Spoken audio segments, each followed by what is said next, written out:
Hello and welcome. I'm Anand Naidu filling in for Riz Khan. He's one of America's best-known intellectuals, but some of what he's said in the past has stirred intense debate and controversy, especially on issues of race.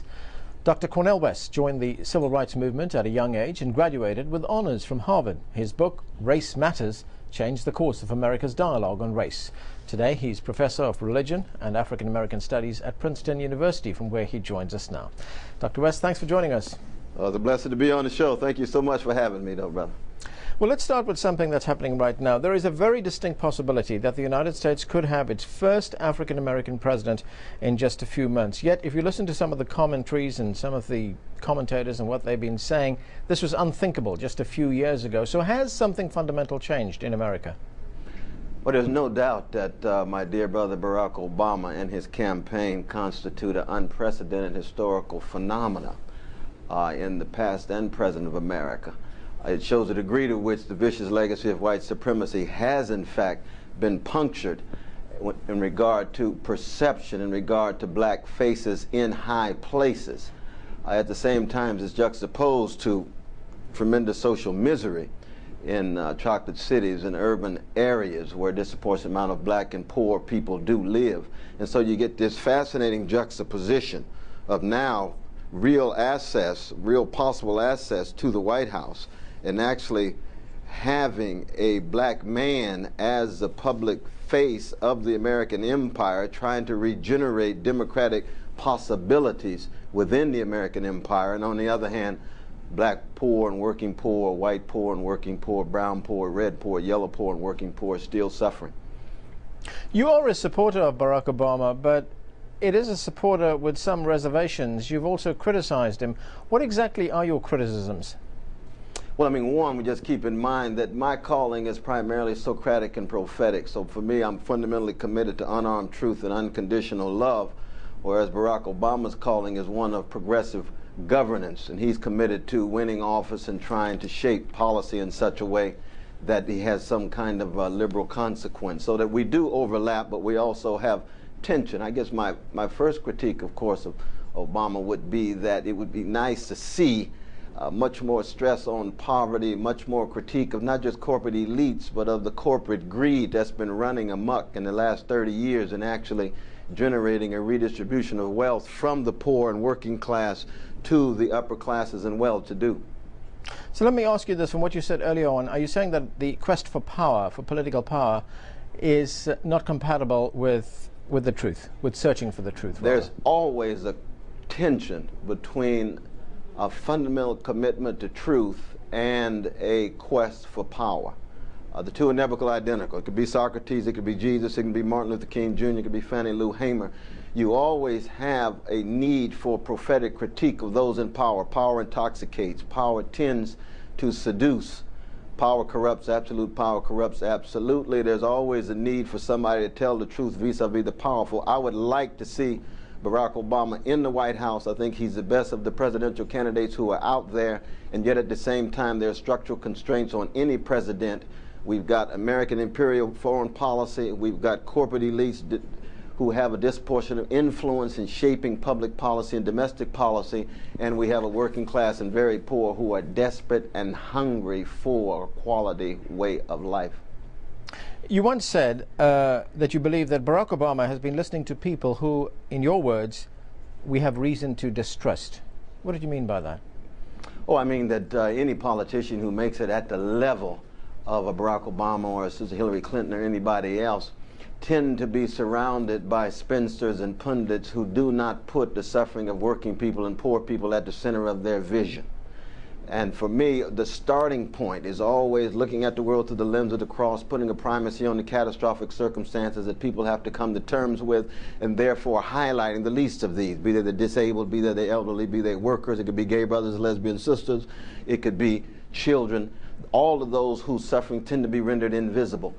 Any presidential candidate in America given the way in which American culture and society is constituted, namely a culture and society that does not want to look at its own underside, does not want to be truthful about the degree to which it tends to highlight an American dream and downplay the nightmares that people have to come to terms with every day. My role as Socratic prophetic calling is to always note those catastrophic circumstances, be it slavery at the beginning of the nation, be it Jim and Jane Crow within the last 90 years in the middle of the nation's formation, or within the last 40 years, the working people and poor people who have been rendered invisible in light of the Reagan through Bush eras. You know, Barack Obama has been dogged in his campaign by sentiments expressed by his pastor, Jeremiah Wright. I just want to play you some of those sentiments. We've got some clips, some excerpts here. Barack knows what it means to be a black man living in a country and a culture that is controlled by rich white people. Hillary can never know that. Hillary ain't never been called a nigger. God bless America, God damn America, that's in the Bible for killing innocent people. God damn America for treating us citizens as less than human. What did you make of the sentiments expressed by Pastor Wright? No, Brother Jeremiah Wright is my dear friend, and I have had the opportunity to speak in his church on many occasions. I'm so glad you played the full quote, because you see, there's no God worthy of worship who does not condemn injustice, just as the same God who blesses justice. So that when we say God damn America when America kills innocent people, that's true for any nation. God damn America when America treats human beings less than human, that's true for any nation. It's true for Russia, it's true for Ethiopia, it's true for South Africa, it's true for Guatemala. We must never put the cross under the flag. He is a prophetic Christian preacher, and therefore for him every flag is subordinate to the cross. Now, if in fact you believe that America has never killed innocent people, then God never damns America. But we know God damns slavery in America for the first 100 years. God damns Jim Crow and Jane Crow. God damns the hatred of gays and lesbians. God damns anti-Semitism in America. God damns anti-Arab sensibility in America. God is a God of justice and of love.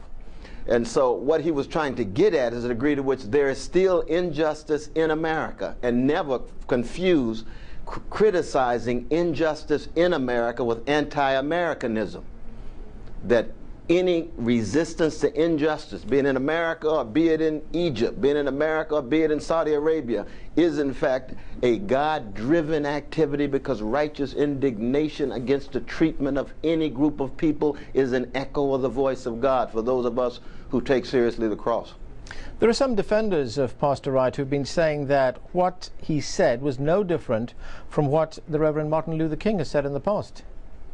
Well, there's no doubt. Martin Luther King Jr. made it quite clear. He said that the criminal slaughter of Vietnamese brothers and sisters, especially the children, was a sign of American barbarity. That America was the greatest purveyor of violence in the world in the 1960s.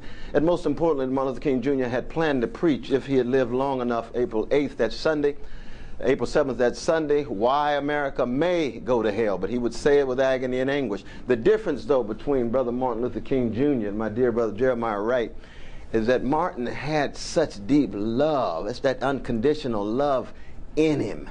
And he said it in a way, in a style, where you could almost see the tears flowing from his eyes, because he empathized not just with those who dealing with catastrophic circumstances, but the very folk who were ruling, because he knew that even rulers who are governed by greed and hatred must reap what they sow. That in that sense, chickens do come home to roost. That's true for elites, be they in the Arab world, the European world, the Asian world, or the American world. Well, Dr. West, we have an email here. This is from Emma Brown, and she's writing from right here, Washington, D.C. in the United States. And she says, during the Compassion Forum, that's the forum that was held earlier this week in the United States, Barack Obama had to constantly defend his views, whereas Hillary Clinton articulated hers. Reverend Wright seems to have ironically put Barack on the defensive. Is it time for African Americans to realize that some of this church rhetoric is hurting, not helping?